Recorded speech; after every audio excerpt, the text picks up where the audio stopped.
নমস্কার, Republic Bangla Facebook পেজে আপনাদের স্বাগত।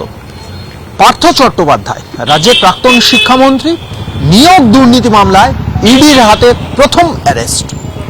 রাজ্যের প্রাক্তন শিক্ষামন্ত্রী বিগত প্রায় 1.5 বছরের বেশি সময় ধরে জেল হেফাজতে রয়েছেন। তার এই বছর অর্থাৎ চলতি বছরও কিন্তু বা বলা ভালো নতুন বছর সেটাও কিন্তু জেলে কাটাতে হচ্ছে, কারণ পার্থ চট্টোপাধ্যায় সহ আজকের বাকি সবাইয়ের কোর্ট প্রোডাকশন ছিল, তাদের জামিনের আবেদন হয়েছিল, যদিও পার্থ চট্টোপাধ্যায়ের আইনজীবী কিন্তু জামিনের আবেদন করেননি। পার্থ চট্টোপাধ্যায়ের আইনজীবী, প্রাক্তন শিক্ষামন্ত্রীর আইনজীবী আজকের কোর্টের কাছে আবেদন করেছেন যে সিবিআই এর তরফ থেকে বারংবার বলা হচ্ছে যে জেল হসপিটালে তার ট্রিটমেন্ট চলছে, তার যথেষ্ট যে ধরনের গাইডলাইন্স দেওয়া হয়েছে সেই গাইডলাইন্স অনুযায়ী ট্রিটমেন্ট চলছে, কিন্তু আইনজীবী যেটা কোর্টে জানিয়েছেন যে তাদের দাবি ট্রিটমেন্ট চললেও শারীরিক অবস্থার উন্নতি হচ্ছে না, কোনো ইমপ্রুভমেন্ট নেই। সেই জন্যে পার্থ চট্টোপাধ্যায়ের আইনজীবী আজকের সিবিআই বিচারকের কাছে আবেদন করেন যে আগামীর যেদিন প্রোডাকশন তার আগে সিএমও অর্থাৎ chief medical officer, Presidency correctional home এবং জেল সুপারের থেকে তাদের যে ট্রিটমেন্ট চলছে সেই ট্রিটমেন্ট কী ধরনের ট্রিটমেন্ট চলছে, কী ধরনের ওষুধ দেওয়া চলছে, সব একটি বিশদ রিপোর্ট তারা দিক। তাদের সেই আবেদন অর্থাৎ পার্থ চট্টোপাধ্যায়ের সেই আবেদন আইনজীবীর মাধ্যমে যে আবেদন করেছেন সেই আবেদন মঞ্জুর করেছেন। আগামী 2 তারিখ অর্থাৎ পরের বছর আগামী বছর 2রা জানুয়ারি সেই রিপোর্ট দিতে হবে। রিপোর্ট দেবে প্রেসিডেন্সি সংশোধনাগারের জেল সুপার এবং CMO chief medical officer. Partha চট্টোপাধ্যায়ের শারীরিক এবং ট্রিটমেন্ট সংক্রান্ত সমস্ত রিপোর্ট জমা দিতে বলেছে। পাশাপাশি পার্থ চট্টোপাধ্যায় সহ বাকিদের 3 তারিখ অবধি জেল হেফাজতের নির্দেশ দিয়েছে বিচারক।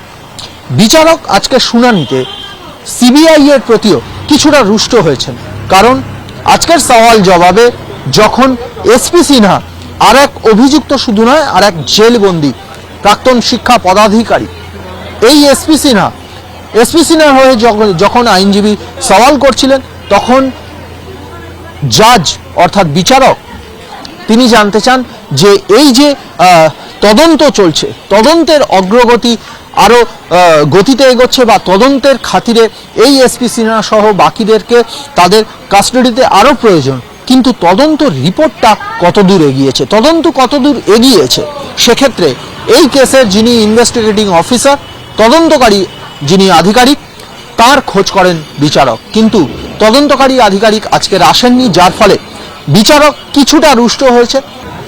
2023 তো বটেই, 2024-এ নতুন বছর সেটা কিন্তু জেলেই কাটাতে হচ্ছে প্রাক্তন শিক্ষামন্ত্রী পার্থ চট্টোপাধ্যায়কে। যদিও জেল থেকে এই কোর্ট লক আপ থেকে আবার জেলে যাওয়ার সময় পার্থ চট্টোপাধ্যায় বেহালাবাসী এবং গোটা রাজ্যবাসীকে নতুন বছরের শুভেচ্ছা জানিয়েছেন, পাশাপাশি জানিয়েছেন তৃণমূল কংগ্রেসের যে জয়যাত্রা বিভিন্ন নির্বাচনে সেই জয়যাত্রা আরও এগিয়ে থাকুক, সেই জয়যাত্রা বজায় থাকুক এবং গোটা রাজ্যের, গোটা বেহালার মানুষ, গোটা রাজ্যের মানুষ সুখে শান্তিতে এবং সংহতিতে বসবাস করুক জানিয়েছেন পার্থ চট্টোপাধ্যায়।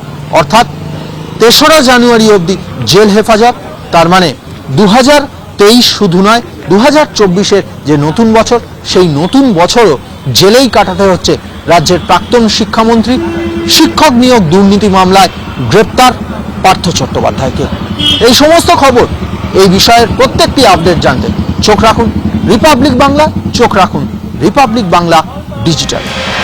নানা ধরনের কন্টেন্ট দেখার জন্য লাইক করুন, শেয়ার করুন আমাদের ফেসবুক পেজ, সাবস্ক্রাইব করুন আমাদের ইউটিউব চ্যানেল। পাশাপাশি অন্যান্য ব্রেকিং নিউজের জন্য অবশ্যই চোখ রাখুন রিপাবলিক বাংলায়।